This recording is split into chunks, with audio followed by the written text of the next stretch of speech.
Well,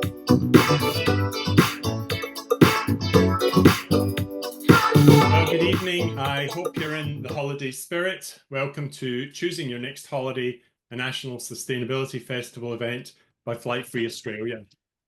Tonight, we're exploring over-tourism, and such is the interest in this topic, we are joined by guests and panelists in 3 continents. Together, we will discuss the ever-growing burden of tourism on people, places, and the atmosphere.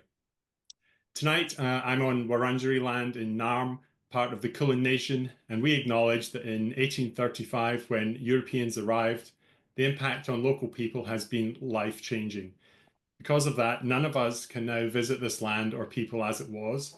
All new arrivals have changed it.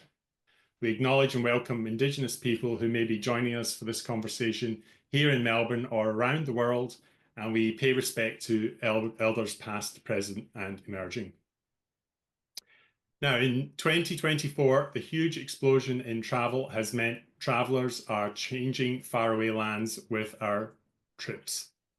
In the past year, Barcelona has seen Airbnb protests, Venice is charging admission fees, Japan has called for Australians to tip over their bucket list and visit different destinations, and Edinburgh and Cairns are exploring their first tourist taxis in their countries because they cannot cope with the influx. Locals in many cities took part in the first International Day of Protest against night flights. Australian resorts, meanwhile, are underserviced with housing pressures on workers and tourists alike from the Great Ocean Road to the Sunshine Coast. Meanwhile, the latest figures show the industry pumps out 5 gigatons of pollution each year. The average Australian is responsible for more emissions, 3.4 tons of carbon dioxide per year, just from their tourism, than we can emit sustainably together for a chance of meeting Paris Agreement targets for a safe climate. That figure would be 2.3 tons per year from all parts of our lives, not just leisure. So what if we abandon the bucket list traps in favor of more thoughtful travel, closer to home, or one place at a time? And what if the new dream destination is a world we've left better than the way we found it? Tonight, we're going to aim to demonstrate how people can travel and are traveling with lower emissions burdens. Beyond this, we want to explore how we can walk more lightly on local places and what a truly sustainable model of tourism might look like. Now, some housekeeping. Before we meet our guests, tonight is a panel discussion, but we will aim to leave plenty of time for your questions so that you can be part of the conversation. So please think about them, do leave them in the chat, and we will attempt to put you on the panel at the end of the session. We'd also love you to put in where you are dialing in from in the chat. You can do that now. So tonight we have 3 panelists. Our panelists have traveled all around the world. Teresa and Dennis are still traveling, and their thousands of followers on Instagram at Human Travel Stories see the joy they have found on their public transport journey from Germany to Australia. We're welcoming them online from Cambodia. And by way of introduction, Teresa, can you please remind us of the joys of exotic travel, why people do it? People go to very faraway places, and you've encountered so many wonderful experiences on your trip. And this is particularly for people like me who have pledged not to fly, and it's very difficult for us to have the experiences you have had. Welcome. Thank you. I'll take over because Teresa has a sore throat from the ACs here in Cambodia. Hi to everyone. I want to ask everyone, what is it that sticks with you if you travel? Like the memories you take away from a trip? It's maybe the monuments, it's maybe the food, it's maybe the beaches, but I tell you, it's mostly the human encounters. You know, the little kid on the side of the road is smiling at you, the local lady who invites you for a tea, or the fruit vendor who gives you an orange to taste. And for us, this is the biggest joy of traveling. It's these human encounters, to really learn about cultures in different parts of the world. And this is also why we call ourselves Human Travel Stories. We want to explore and learn through the eyes of the locals. And this is also the reason why we decided we will not just fly from Germany to Australia or fly to some destinations and do the so-called cherry picking, because in this way we would definitely just go to more popular destinations. We would skip all the hidden gems. We would skip the countries that are not on everyone's bucket list. We will go to all those places. We will see how landscape, culture, language, people change from kilometer to kilometer we move. And for us, this is just the most rewarding thing to do, and the most rewarding way and most educating way also to travel, because we connect dots in our mind if we see how things are on one side of the border and on the other side. And we have had some unexpected highlights on this trip. We've been to 30 countries now. We're in Cambodia, as you said. And I want to name a few highlights that you probably would not expect to be highlights for us. Iraq was a highlight for us. Saudi Arabia was one. In Central Asia was Tajikistan or Kazakhstan. And what do these places have in common?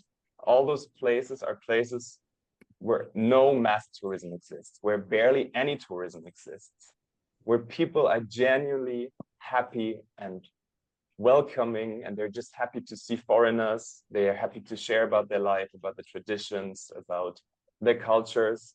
And yeah, this is why these places were so rewarding for us. And in turn, places where there is over tourism or mass tourism were places where we found it really difficult to make these genuine, authentic, if you want to call it this way, pure and real encounters with people, because people are just so used to foreigners and to tourism and to tourists. And so yeah, for us, these unexpected highlights were definitely places with not so much tourism. And I think that translates to what we're talking about today, to over tourism and mass tourism. Thank you, Dennis. That's inspiring. Wait till you come to Australia. You're going to be knocking your socks off. Now, how does truly sustainable tourism differ from the greenwashing of ecotourism? Our next panelist is Yannick Kuna, an advocate and researcher of degrowth and member of Degrowth Network Australia. He's currently doing a postgraduate degree in international development at the School of Oriental and African Studies at the University of London, but from here in Australia, and looking into degrowth tourism. Welcome, Yannick. Now, tourism has its problems, Yannick. What has created these problems, and why are you calling for degrowth? Okay, hi. Thanks everyone for joining, and thank you, Alex, for having me on. Tourism has its problems, right? And I would say that in a lot of ways, it's the sheer quantity of a certain type of tourism that is, like commercialized, heavy resource, heavy carbon. The idea is like the dose makes the poison. And if you look just at the sheer numbers, from 1950, we have 25 million international tourism arrivals. In 2019, we have 1.5 billion international tourism arrivals, right? And in 20 years, the WTO, the World Tourism Organization, they say that number will double again. So we got 3 billion in 2040. And that's just insane. So we got this massive explosion. And then the interesting part is you ask, what has created that, right? And looking into this, I found out that it's not what we normally assume. Like we think maybe we're a little bit more in control than what we actually are. We think like, okay, in the West, material affluence has created this rising demand of the consumer, and therefore we got more tourism. But in fact, and some argue this even like in the literature, but this omits the behind the scenes, you could say the supply, or you could say the system, right? So you got the demand and the supply. And what I'm arguing is that the supply has created the tourism explosion that we're currently witnessing, or you could say supply or system. And when we ask what is the system, we're living in capitalism, right? And capitalism, it's basically got one defining characteristic that is really important, and some call this the God principle, God principle.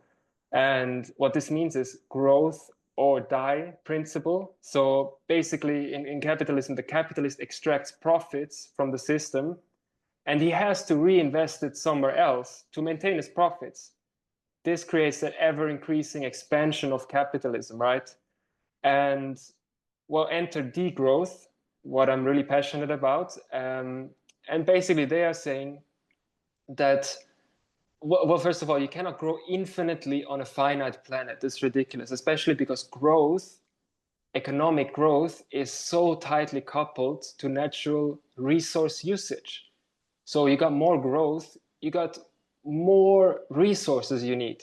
You got more growth, you got less nature. So then very simply, degrowth is saying before that house of cards that capitalism has created inevitably collapses, let's just invest in models that do not require growth at all. And you can do that in tourism as well. Yeah, I might just stop there. Okay, I'm sure we'll hear more about that in due course. So our third panelist this evening is Mark Carter. Now, I know Mark well because he and I are involved in Flight Free Australia. He has been researching aviation's contribution to global warming for the last 6 years and helped set up both Flight Free Australia and the No Third Tulla Runway Coalition, campaigning here in Melbourne against the expansion of aviation at the airport. Mark researched and wrote The Elephant in the Sky, the hazards of aviation emissions and how we can avoid them. As a flight-free pledger, he's as keen as anyone to avoid the burden of over-tourism. Mark, welcome to the session. Tourism for aviation is now a 1 gigaton of emissions problem and one of the largest parts of tourism's climate problem.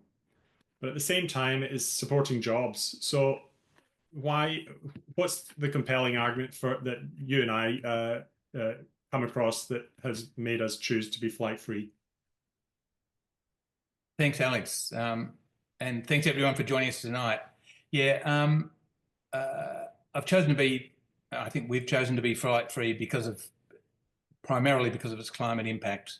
We've just hit 1.5 degrees of warming, and the net zero 2050 path, which is before us every day in the news and politicians and business, won't prevent the 2 degrees of warming that the world, almost 10 years ago swore not to reach. And as a result, unfortunately, we're in a climate emergency. So, and I'm concerned that flying creates half of tourism's carbon footprint. So we need to urgently stop new emissions, including those from flying, and draw down those already in the atmosphere that are creating the devastating impacts we witness personally or on the news kind of weekly, to have any chance of avoiding climate chaos. That's the big picture, Alex. Yeah, sure.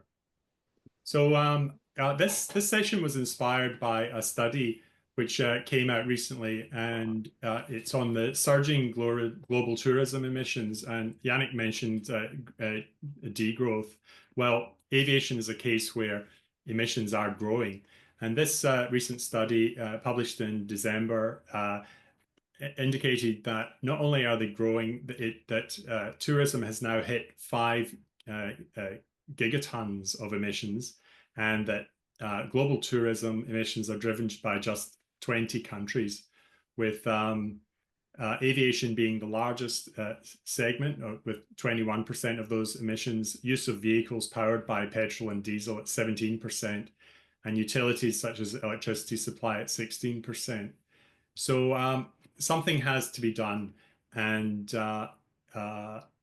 if something will be done, it's going to be by people in the rich world, like many of the people in this session this evening.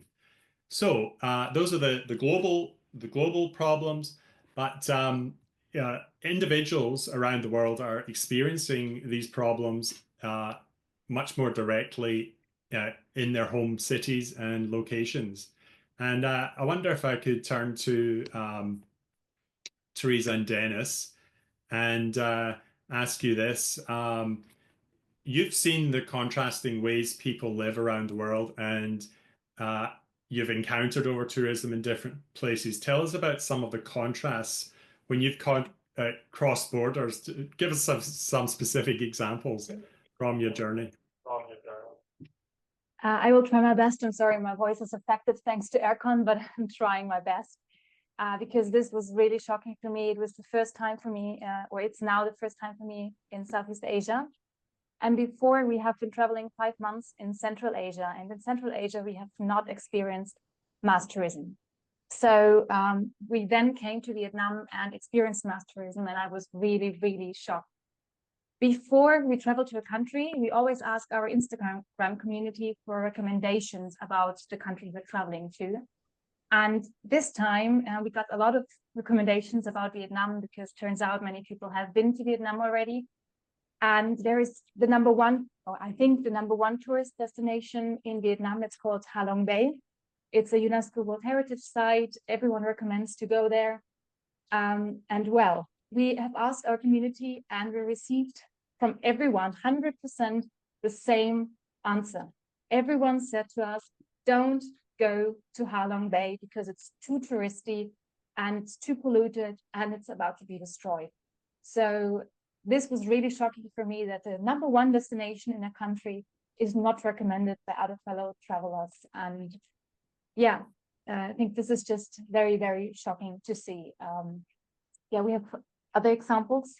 Yeah, another example, we've been to Istanbul. Istanbul is one of the most vibrant cities, and for a reason, many travelers want to see Istanbul once in a lifetime. And it was interesting to see the literal separation between the two sides, because there's the Asian side and the European side. And on the European side, you have most of the sites, Hagia Sophia, and all, you know, the touristic destinations you want to see. And luckily, we stayed on the Asian side, and it felt so much more authentic and real. While on the European side, you could see a lot of groups traveling to those destinations.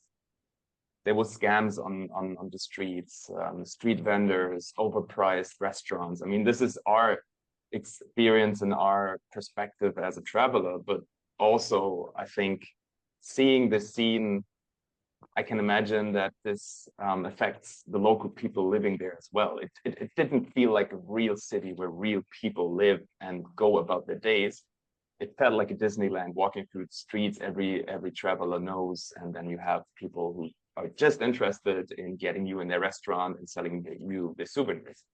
And it was really fascinating to see within one city how the differences is from the European side, where people go to do sightseeing, and the Asian side, where we actually traveled, where we made these human encounters I mentioned earlier, where we got to talk to people, where it felt really natural to be in a Turkish city where people live, where it mixes with tourists. That's perfectly fine. But I think on the European side, you could really see and feel and experience how it has gotten to a level that is just too much, that you can speak of mass tourism in this case. Yeah, it's really just too much at the end of the day. And the last thing tourists also want to experience is that they go to a destination and they meet others from their own city, and they've traveled around the world, or even within Australia. You know, we go to Queensland and all we meet is others from Victoria. It's really not what we had in mind when we set out. Yannick, I'll come to you next. What could degrowth practically involve in tourism? Can you give us an example or two of how we could do something a bit different? Yeah, okay. So if you marry degrowth and tourism, you get a bunch of different things, right? So, but basically, if you look into the literature, the degrowth literature, oh, you don't have to do it. I've read a little bit about it, and so basically, you find two sides on it. Like one, I would call the leisure side, and this is pretty straightforward. It's from the point of view of the tourist, like Dennis and Teresa. You're not interested in commercialized mass tourism, and instead you're looking for authentic, low carbon forms of tourism. And that's degrowth tourism, perfectly fine. So to give you an example, from my own experience in the last year, 2024, I spent the whole year doing pet and house sitting. So I looked after other people's dogs in return for free accommodation. And this is just a huge win-win. So basically, like degrowth, I would say a third of it is at least the concept of sharing. So we have enough resources. The idea is that if we share more, we don't need to continue to plunder the earth, and we don't need to work as much to create new stuff and deforest and kill koala habitat and whatnot, right? We can share. So to come back to pet and house sitting, that would be one example. And it just it worked out so beautifully. I was new in the country. I was able to explore it quite authentically, right? I got to meet people and hear their recommendations, and I wasn't spending money towards a system with private property that I personally do not support. That's another bonus. But that would be one example. And in fact, actually, when I'm done talking, I will send a PDF file into the chat where I put together 12 inspirations to make your next vacation more degrowth, because it's fun, actually. It's fun. So you can go through this on your own time. Yeah, but we're still in the leisure side. I'm going to finish on this. I'm also going to mention the activist side, which is a little bit more of the spicy and complex side of degrowth tourism. And the idea is basically that we need to degrow tourism because it's just it's too massive, it's too polluting, right? And then the million-dollar question is like, how do we do this? And there are books written about it and whatnot. But I just want to mention one example that I really like, and it's the idea that we're not going to degrow tourism directly.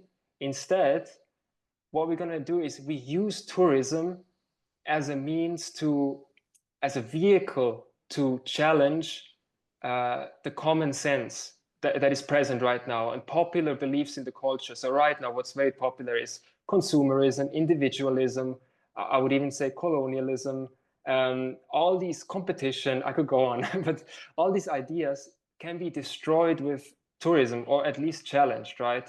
And yeah, because the idea is basically to create a systemic change, you need to have a cultural backup. You cannot just from top down say like, okay, even if you had like the best eco president, people are still attached to their like high carbon lifestyles, right? So the idea is to challenge the culture with tourism. And there are many ways to do this as well. Just to mention one, there's a thing called community-based tourism, where you actually go spend time with the community for a month, and it's not, you're not a tourist, you're a guest, and it's just different. Yeah, I totally see that. Yannick. One thing that I do is I exchange my home with others, and I really enjoy doing that through an online portal. I really enjoy doing that because I realize that every night I do that is one less hotel room that has been created in somewhere for my use.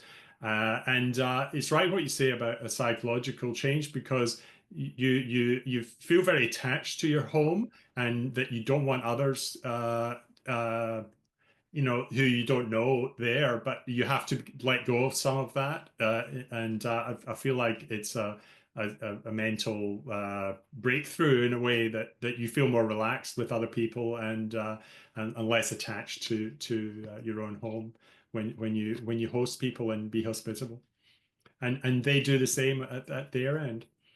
Now, Mark, I'm going to come to you. we are seeing growth in the aviation component, and the climate is most highly affected by that aviation component, because we're not holidaying 100 miles down the road anymore. We're holidaying tens of thousands of kilometers on the other side of the world, and this is fossil fuel burning that's facilitated that. So we're seeing this growing. So what's happening, and how are narratives like sustainable aviation, which I don't believe in, causing problems for consumers to understand what's happening? Yeah, thanks, Alex. Yeah, I'm enjoying this conversation about new ways of looking at travel. But I'll just kind of go through some of you may be familiar already with the sort of detail of aviation's climate impact, and because it's such a big part of tourism, it's something we should avoid.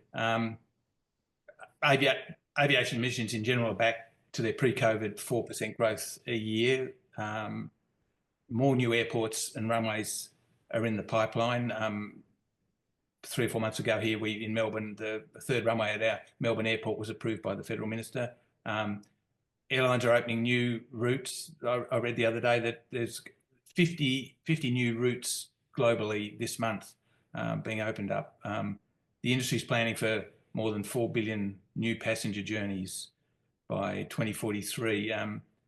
What's happening is that flying is the most global warming single thing you can do by the hour and the kilometre, and unfortunately, there's no way of stopping its emissions short of not flying. But it's that reality the industry cannot and won't face. So they're misleading us with the appearance that they're tackling aviation's sort of climate footprint, emissions footprint, giving the impression that a solution is on the way. And the current big element, big message they're selling is that the growth of sustainable aviation fuels, claiming that they'll cut emissions by 80%, but they can't cut emissions by 80% because to start with, they've got to be blended 50-50 with jet diesel, so that brings you down to 40% nominally cutting emissions, and they still create non-CO2 emissions, which are twice as warming as CO2 alone. And at best case, at huge expense, they might be able to fuel maybe less than 10% of flights by 2040. In fact, the industry acknowledges, some in the industry acknowledge that the industry won't meet the net zero 2050 target that so many are on, that Qantas, our national carriers on, and other airlines are claiming to be working to achieve. Some in the industry say that it'll be too expensive to do so, like it's too expensive to prevent, kind of climate breakdown. So-called sustainable aviation fuels, or SAF for short, and offsets, they just a bit of detail, they don't cut actual flight emissions. That the claimed 80% cut, or whatever is claimed emissions cut from sustainable aviation fuels, only exists on a piece of paper if you subtract the carbon that's drawn down in growing the feedstock for the sustainable aviation fuel from the carbon emissions, the actual carbon emissions in flight. So we shouldn't get sucked in by the greenwash. Sustainable aviation fuels aren't safe. In fact, neither is flying. I looked at, there's a group in Europe that put out, they're proposing a frequent flyer levy, and as part of their argument, they've looked at the carbon budget for aviation as a sort of a subset of the global carbon budget for a net zero 2050 pathway, which, as I say, is unsafe. But and using their figures, in Australia, I sort of worked it up that if each of us took only one more flight, that's like, until we solve the climate problem. If each of us only took one more flight, like a single one-way ticket to the UK, we'd have a less than 50-50 chance of reaching net zero 2050. So there's no carbon budget for a safe future. Our safe travel choices now don't include flying, and I think as Dennis was saying, I think we have to find alternatives to flying enabled experiences, the things that we're flying for on our holidays, our tourism experiences, new ways of escaping, new ways of discovering the world outside our community, new ways of enjoying ourselves, and new experiences with friends and family. And that'd be a good journey to be on. Thanks, Mark. That's fantastic. Now, I've just noticed we have the author of the report that I was mentioning earlier has just joined us in the room. The author of Drivers of Global Tourism, James Hyam, and he's joining us from New Zealand, Aotearoa, and very much welcome to be part of the discussion, James. Thank you, and apologies for my lateness. No, not at all. It's exciting to meet you. Now I'll just introduce you quickly. Distinguished Professor James Hyam is the co-director Climate Action Cluster at Griffith Institute for Tourism. His research explores aspects of sustainable tourism in relation to anthropogenic climate change, ecosystems, and biodiversity. He's the author of an influential study in this area, which updated our understanding of the impact of global tourism on the atmosphere. And I'm just told that you're a very entertaining and speaker, so we're looking forward to hearing your contribution. Could I ask a question? Do you see sustainable tourism developing, and what are the sort of trends that you've noticed or identified that could lead us towards sustainable tourism? Thanks, Alex. How long have you got? I could talk about this subject well into the night. It's already 9:33 p.m. here. As I say, apologies for my lateness, and thank you for the opportunity to be part of this discussion. I'm really delighted to be here, albeit rather late. Can I just explain why I'm late? I'm in New Zealand working on a research project, not the emissions project that you mentioned, but on a project that focuses on technology and new tourism experiences. And I'm in the far north of New Zealand, in a part of the country that is Ngāpuhi in terms of the local iwi, the local Māori tribe. And I've been meeting with my research collaborators with people from the iwi who are very interested in creating augmented and virtual enhanced experiences. And part of the reason why we've got funding for this project is because of concern around flight shame, with many of New Zealand's markets, international markets, being long haul and very, very high emissions. And we're trying to be very, very innovative and cutting edge in trying to rethink the way we do tourism.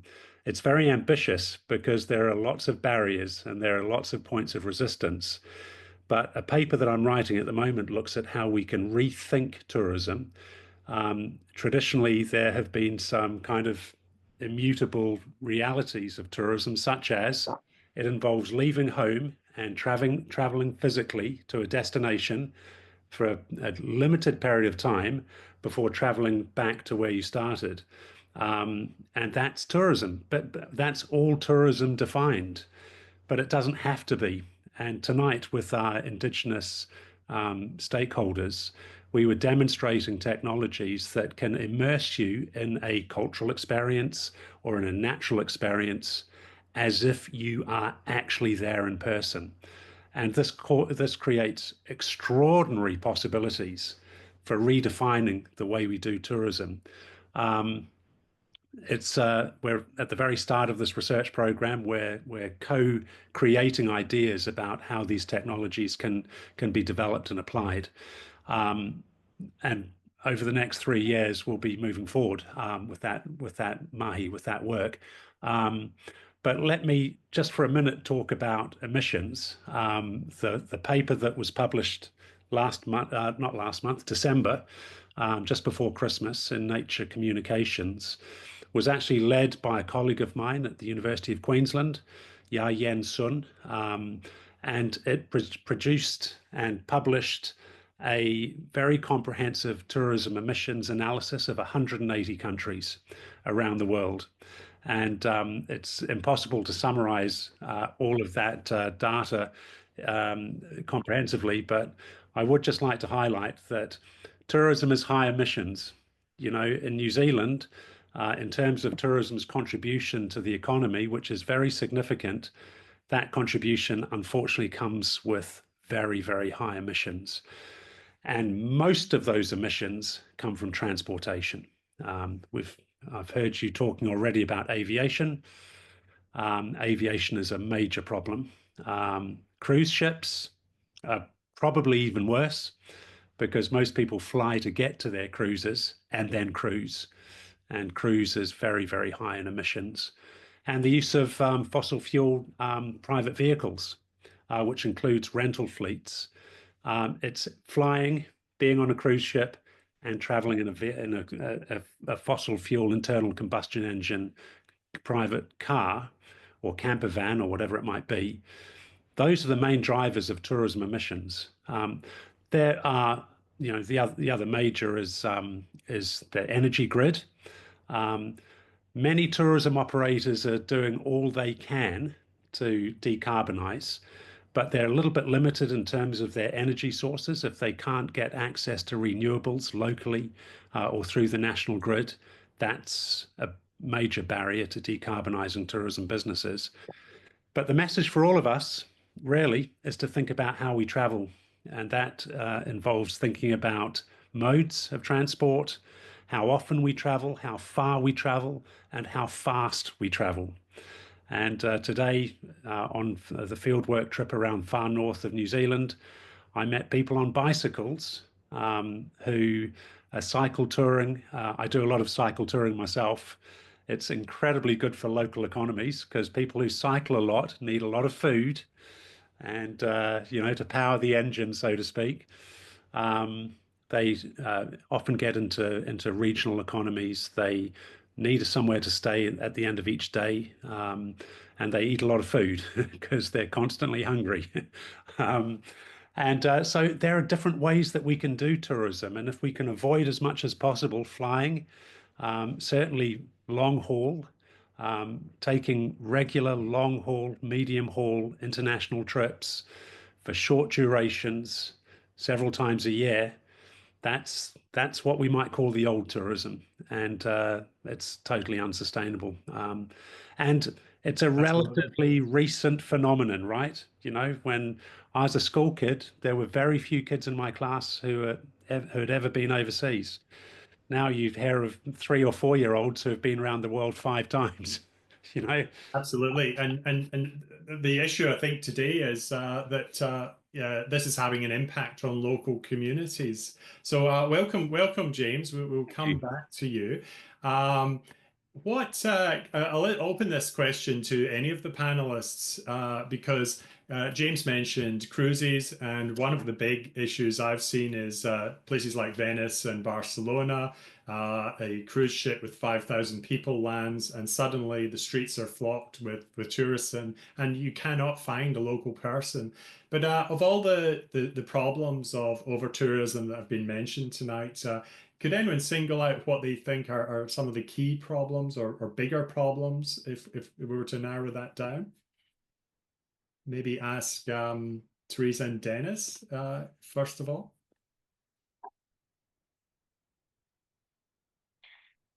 Yeah, I mean, I'm repeating myself a little bit, but I think as a traveler, you really want to, I really don't like the term authentic because every travel agency is advertising their trips as being authentic. And then what they do, they put groups of travelers in concrete bunkers, so-called 4-star hotels, and it's the complete opposite. Like you lock yourself away so far from the actual local life, the actual authentic life that you want to experience. And then you leave this bunker once a day to go on a trip or an excursion, and then you are brought in to this so-called local life. And I always have to think about locusts going to a place and kind of eating everything up, and then leaving it after a few hours. And not only is it bad for the local community, because it pushes people away from their home place. You mentioned examples like Barcelona or Venice. Yeah, we've talked about other places like Istanbul. It's just such a parallel world, really. Like you have the travelers who spend a limited time in one destination on one side, and then you have the local people who are just annoyed, disturbed by this kind of tourism. And there were so many nice examples mentioned already. Yannick mentioned house sitting. We do a lot of couch surfing. For those of you who don't know, couch surfing is a platform where people invite travelers to stay with them for free. It's about the cultural exchange, or swapping houses. Alex, you mentioned this example. So there's so many nice ways of kind of get into the local communities without this disturbance, this disturbing effect you might have on the destinations. And I think the core message, yes, we have to rethink tourism. And this is something from our personal journey, not the travel journey, but the journey as content creators on social media is we realized how inspiring it is. In our case, it's public transportation, and how fun it is. I think we don't have to educate people anymore about the negative effects of aviation, of cruise ships, or the whole emission side. I think most of the people know that, but showing the fun aspects of this more sustainable way of traveling, for example, taking a train or a local bus, is, I think, a big factor and leverage we can use. And this is our experience, that we got a lot of messages from people saying, hey, you guys inspire me. I will not fly to Barcelona over the weekend. I will do a road trip. Of course, because I'm concerned about the environment, but also because I've seen how fun it can be. How nice it is to be with the locals, literally in the same boat. You're sitting in the same local train, in the same local bus, and you're going through the same hardship, the rock hard bottom, wooden bench in the Uzbek train. You share already a travel story with the local people, because you're going to the same destination. You're suffering the same way if the AC doesn't work in Uzbekistan. And so I think we have to redefine tourism. As James said, it's not just going to a place, do your tourism and go back, but literally the journey is the reward. It sounds very, very cliche, but you can make so much out of the journey. And for us, it's the journey. Of course, we're looking very much forward to get to Australia, but everything we've experienced on the way so far has been just incredible. And we can just encourage everyone not to travel for 2 years around the world. That's really hard for many people, but just be brave enough to get on the long haul bus instead of just taking a flight. And yeah, well, I have a house guest arriving in Melbourne tomorrow from Brisbane, and he's taking the train down 1,700 kilometers to be with me. Brilliant. Is there anyone else who would like to join in? I'll throw this in. The Japanese government have told Australians that there were 800,000 visitors to that country, but they all go to the same destinations. Can they please go to different parts of Japan and not crowd it all together in Kyoto and so forth? What are some of these examples? And maybe if you think, is there a solution to any of these individual problems? Anyone else?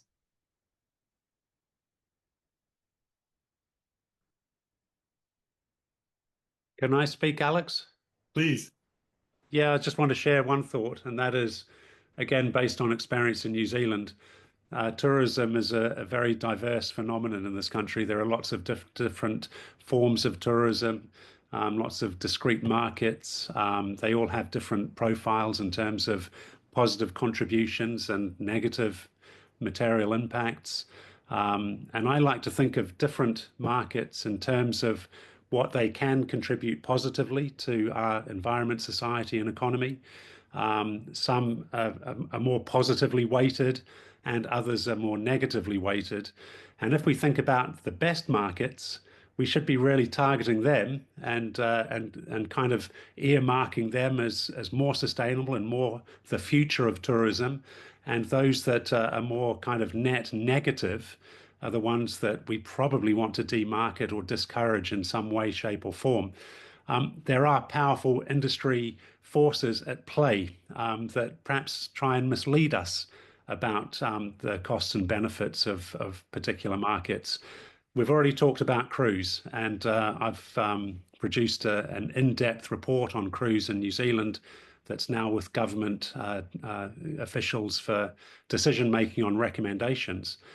Cruise is probably the last on the list. It's probably the one that we should most actively resist or drop because we know that it's high emissions. It has actually a wide range of negative environmental impacts, but also it contributes very little to our economy. And despite the imagery associated with cruise, that the passengers are very affluent and that they're very rich and they spend a lot, what we've found is quite the opposite. In fact, the cruise model is like an enclave, quite separate in many respects from the host community and the host economies.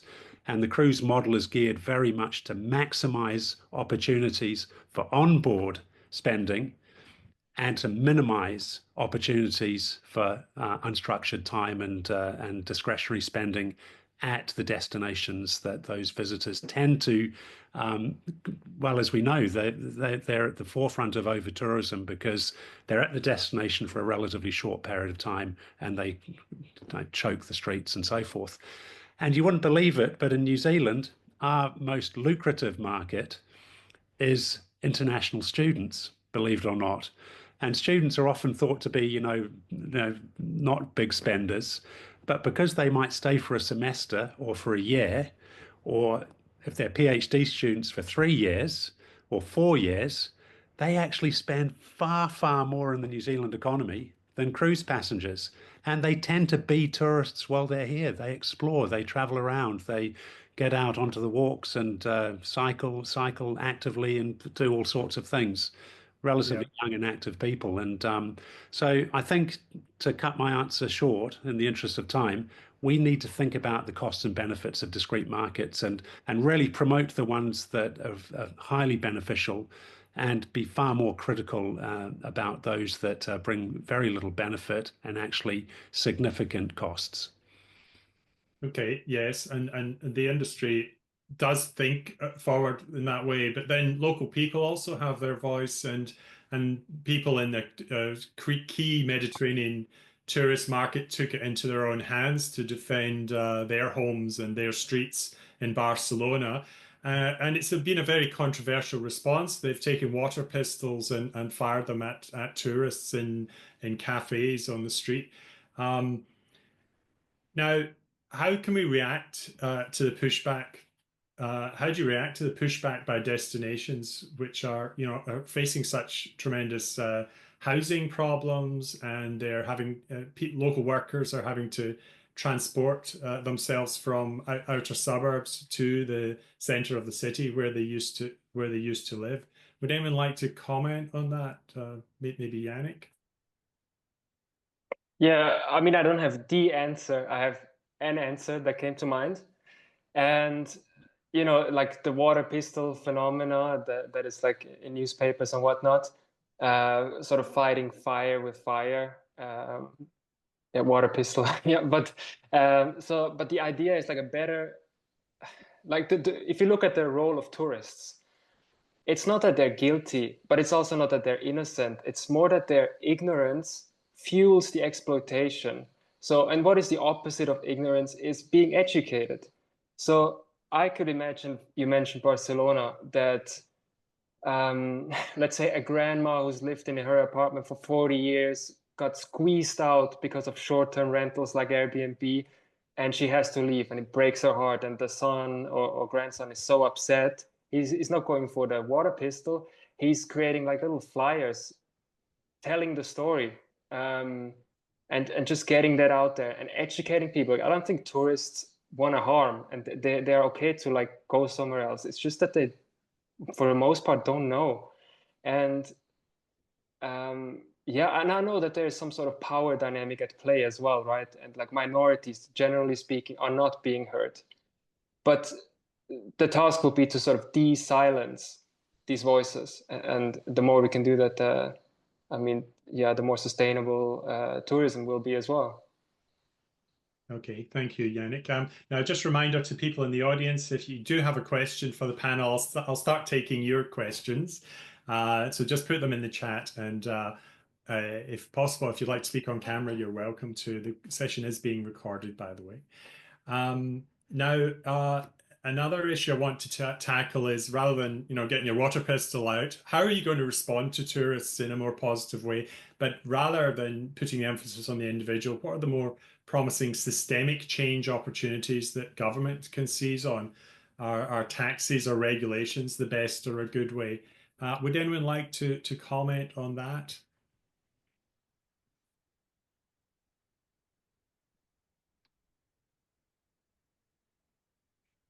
Would you like me to comment, Alex? Please do. Only if. One of the things that we've read about in the academic literature in recent years is called the localization of tourism, localizing tourism, because tourism is often driven by corporate interests, economic interests on the part of governments, and multinational corporations that have interests in driving and accelerating demand, airlines, for example. Localizing tourism involves destination management organizations and local or regional governments to be accountable to their citizens. After the COVID interjection in New Zealand, the government required all 31 regional tourism organizations to prepare destination management plans for post-COVID. And they required all of them to involve consultation with their local communities, including Mana Whenua, the local indigenous communities within their destinations. And all 31 have produced destination management plans that now need to be actioned. There are issues with resourcing actions. Some of those actions aren't cheap, but local communities, the sentiments of local residents have been embedded by law, essentially, in all of those DMPs. And that requires destination management organizations to monitor what we call social license, to monitor host community sentiments towards tourism. And following COVID and the very, very rapid rebound to kind of pre-COVID levels, which were totally unsustainable, and we knew that as COVID approached, there's growing negative social license in many of these communities, and destination management organizations and local councils are very, very conscious of that and trying to find ways to soften demand or to identify the pressure points in tourism in particular seasons or on particular public holidays or days of the year, and are trying to actively be accountable to their citizens to manage what we know of as over-tourism. It's not easy.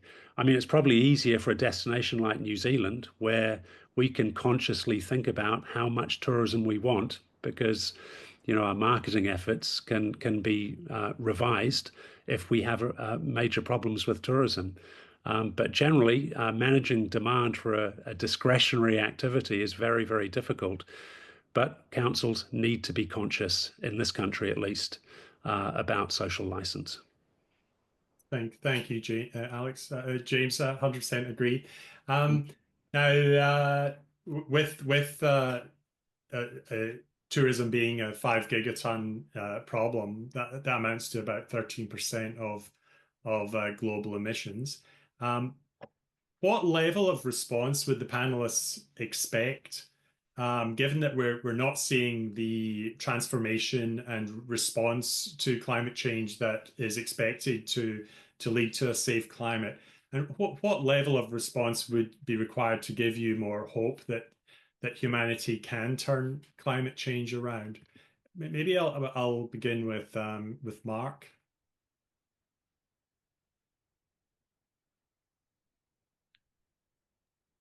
Sorry, it just took me a moment to unmute there. Thanks.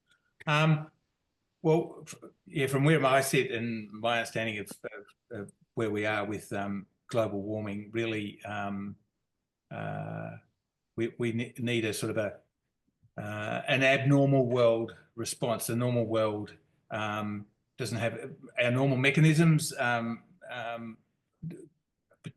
Don't include the instruments that would enable us to reduce emissions quickly enough. And so I'd, in terms of tourism, be given that in terms of tourism destinations, whether a tourist comes from Melbourne to Mildura or outback South Australia,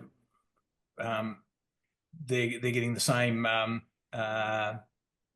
economic benefit as as a tourist coming from overseas. I mean, localizing to our local communities, tourism would be and traveling and valuing the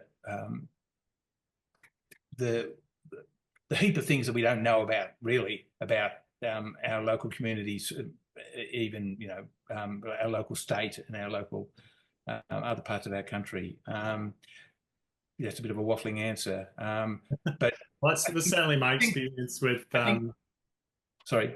That's certainly my experience during COVID. I suddenly started to explore my local area and realized there were all these things that I had no idea about. So thanks, Mark. I have a question here from Kirsty. She's asking what role does Airbnb play in the housing crisis, particularly in regional towns? Can it be balanced to meet community needs, or is it inherently part of the problem? Have you been using Airbnb, Teresa and Dennis? Do you respond to that?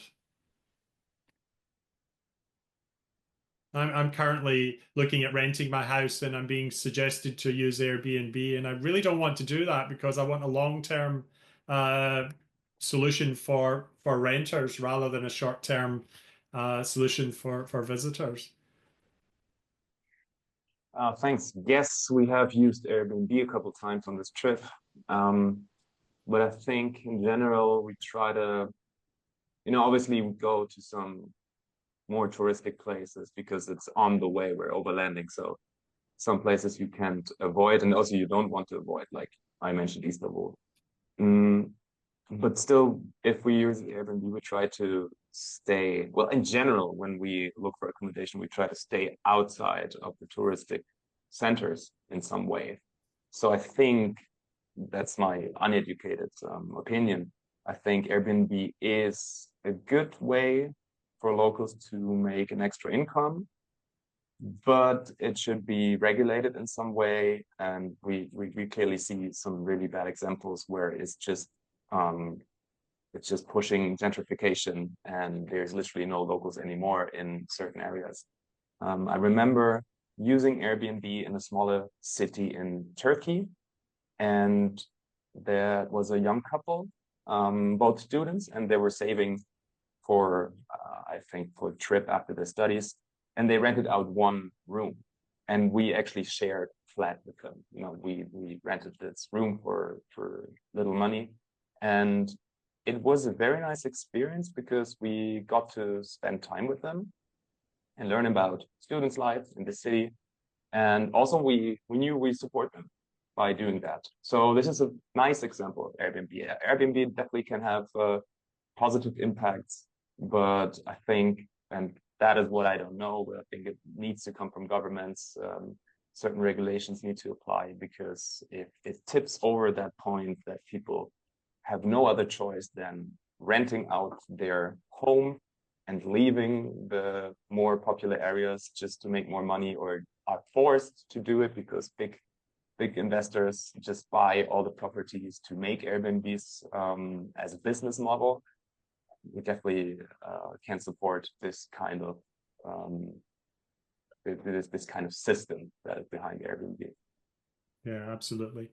Now, I'd like to put out the other members, but I've got quite a few questions coming in, and I'm curious. We're now on an hour at 8 o'clock, which we said we wouldn't go past. But I am going to honor the questions. So, Richard has a question for you, James, and also Ali. I think her question's also to you. Richard's asking, your terrific paper covers the 2010 to 2019 period, and they're asking, do you know of any source for updated figures? And Ali's asking, they're interested in the environmental impact of using technology and AI, and I think that was the example you began with, to have alternative experiences. Could you say a little more? Yeah. Yeah, sure. Thank you. In terms of updating, we're totally reliant on national data sources, particularly tourism satellite account data. And many countries have paused that through COVID and have been slow to restart. I dare not mention it really, but the World Travel and Tourism Council published findings in October last year at a conference in Perth, presenting findings that totally contrast our findings in ways that we think are very, very misleading. They claim to have used 2023 data, but we don't know how they can substantiate that claim. Because most countries haven't made 2023 data available. So our plan is to update our database if we can perpetuate funding to do so, to create a dashboard that uses the most up-to-date data as soon as it's available, so that we can literally monitor countries individually and potentially even regions within countries in terms of their emission trajectories and whether they're going up or down. In terms of technology, the possibilities are mind-boggling. And I did just want to mention, this is kind of touching on a previous question around markets and emissions. In New Zealand, the vast majority of our economic expenditure comes from domestic tourists. This echoes Mark's comment. I don't care where tourists come from. When they arrive at a destination, they spend, and domestic tourists provide over half, about 60% of all tourism expenditure, and they don't fly to get to New Zealand. That's the beauty of domestic tourists, which historically we've neglected. Of our international markets, of all of our international markets, over 50% of visitor expenditure comes from Australia, and mostly Brisbane, Sydney, Melbourne, and they are our lowest carbon international markets. So when you add those two together, domestic New Zealand and Eastern Seaboard Australia, that's most of our economic benefit from tourism. The rest is from relatively small long-haul markets that have extraordinary carbon footprints. And it's those markets that we should be either demarketing and not encouraging to fly here for short visits. That's grossly unsustainable. Or providing technology-based experiences that could substitute for high carbon in-person experiences. And that's what our research project is actively trying to develop at the moment in ways that are quite exciting. So it's a case of watch this space. Okay. Thank you, James. And I understand historically, we Australians have spent much more money overseas than tourists have brought into Australia. So less outbound tourism would have a net positive effect for Australia. Correct. And the same in New Zealand, and net deficit. New Zealanders fly away a lot. So we have a net deficit in tourism when you combine inbound international visitors with outbound international travelers leaving New Zealand. Yeah. Okay, just time for one last quick question, maybe to Yannick. What do members of the panel think about individual carbon coupons in order to limit holiday travel? That's a tricky one, but would you like to comment, Yannick? To be honest, I haven't really thought about that idea specifically. Individual carbon credit. It sounds a little bit like, you know, how BP put, you know, like you track your own footprint or whatnot. And it sounds a little bit like putting the blame on the consumer again, instead of creating systemic change. This would be my sort of shorthand answer. Yes. I haven't really looked into it that much. Do you have an opinion on this? Mm-hmm. Yeah, I understand your sentiment exactly. I'd like to see systemic change, but I'm not sure the individual element can be targeted in that way. Mm, mm. Yeah. It's really difficult, but can I make one other observation before we Yes. close? And that is the inequities of international air travel. And the vast majority of growth and demand for international flights has come from people who already fly a lot. There was a paper published a couple of years ago by Stefan Gosling from Germany, which found that 50% of total gross international aviation emissions come from 1% of the global population. And even within highly aeromobile societies like Australia, New Zealand, USA, UK, the vast majority of flying is something like 70% is consumed by only 15% of the population, with 50% of people in those countries not flying at all in a given year. I think it's something like 90 or 92% of the total human population on Earth has never flown. So what we do need to do is target the extreme high emitters and rein them in by way of whatever mechanisms. Frequent flyer programs are extremely damaging. So rather than perhaps an individual tax or an individual coupon for carbon emissions, I think we need to rein in the extreme high emitters and trying to balance the equation a little bit more by allowing people to fly, but not in ways that are just consuming dwindling carbon accounts. Thanks, James. That's a great response. Now, I think we should say goodbye. I'll ask each of the panelists to just say goodbye. And maybe my question to you as we leave is, what are your holiday goals then? If it's not extra frequent flyer status, how are you getting the thrill of tourism, the thrill of holidays, the psychological needs that we're trying to fulfill without going into the gold frequent flyer club? How can you do that on a local basis, or what is the quintessential holiday experience that you can get without all of the paraphernalia of tourism? Anyone? Thank you for joining us. Maybe I'll start with Teresa and Dennis. I think for me, the idea is just if everyone would reduce a little bit. I think especially people from Australia, they need to fly at a certain point. It's easy coming from Germany saying I'm doing an overlanding trip because it's easy to overland from Europe. But I think if everyone would just try to reduce a little bit, maybe cut off one flight a year, or while traveling, trying to support eco-tourism, cut out some activities that consume a lot carbon, things like that. I think if everyone would choose one topic and leave it out or reduce it, this would already help a lot. Yeah, and I think in terms of holiday goals, as I mentioned before, for us traveling is making connections with local people and understanding countries through the eyes of locals. And this is something so rewarding. We can just 100% recommend. There's so many different ways how to do that. We mentioned a few, and I think also in the chat there were mentioned a few. It's showing the fun part of traveling, and by the way, cutting off emissions. I think that's a good way to go, and we will keep doing that. And if anyone is interested, we post a lot about it on Instagram and different channels. If you want to see how that looks like in real life, yeah. You're welcome. You absolutely do, and I was loving looking through your Instagram yesterday, and I came across the 89 euros that you spent for your entire travel budget in 1 month in Kazakhstan and one of the other stands. Yeah. Even crossing a border, that was all you spent. I loved it. Exactly. So we'll say goodnight as well to Mark. You and I don't fly. How do you get your tourist thrills?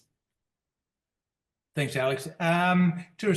Traveling skills. We've just come back from 3 weeks at the beach. I've lived in Victoria here all my life, and there's still just so much locally, so many places locally that I haven't been to, that I haven't experienced, and particularly in nature, in national parks, walking outside of sort of towns, connecting with other forms of life than fellow tourists, in a sense, is I find very, very valuable. Yeah, I'll leave it at that. Thanks, Mark. And over to James. You're enjoying a trip, but you're combining it with a home experience, I'm assuming. What's your quintessential relaxation or leisure experience that try and limit the high carbon transportation. It's been said, but if we can fly internationally, not once a year, but once every 3 years, and preferably for longer periods of time. So be conscious of the carbon accounts around your travel decisions. Avoiding the platform economies, avoiding the forms of tourism that leak a lot of expenditure out of the host economy through Airbnb or whatever these international platforms might be, and to localize the experience. The whānau, the family that I was dining with this evening, welcome people on bicycles to camp on their whenua, on their land. They have a nursery. They encourage people to help planting trees on their land. They have self-sustaining food that they grow. They're happy for people to contribute a bit of labor and apply for toilets, showers, somewhere to pitch a tent, free food. And that for me is the quintessential sustainable visitor experience. Thank you, James. That sounds fantastic. And in fact, it sounds a bit like Yannick's life. Thanks for joining us tonight, this evening, Yannick. You've got the last word. Tell us about a great leisure experience for you. Yeah, well, thank you for creating the panel, Alex, and thank you everyone for joining as well. So what do I look for in a holiday, in a vacation, in a trip, whatever? It's inspiration, relaxation, fun. So it's all internal. The sentiment is already in the room, but I just want to highlight this to finish. It's internal, and how we meet those needs. We shouldn't listen to the culture who says we need to have flashy strategies to meet those needs, and in fact just embrace simplicity. You can have so much fun if you draw on a map 100 kilometers on a radius, like on a map, and just get on a mission. Because basically what we do as humanity, we play games, and games have boundaries, and new boundaries have emerged with the climate situation we're in now. So yeah, let's have fun. Thanks so much. I love that sentiment, Yannick, and thanks for joining us. Lastly, I'd like to say this seminar was brought to you by Flight Free Australia. We don't fly because of the climate emergency, and if you agree that we're in a situation that we have to turn around and this is something that you can do, please sign up to our Flight Free pledge. You can do that on flightfree.net.au, or you can just subscribe to get emails from us, and next time that we have a session like this, you'll receive that information first. So once again, thank you to all participants and everyone joining us all around the world, and have a great evening for the rest of it, wherever you are.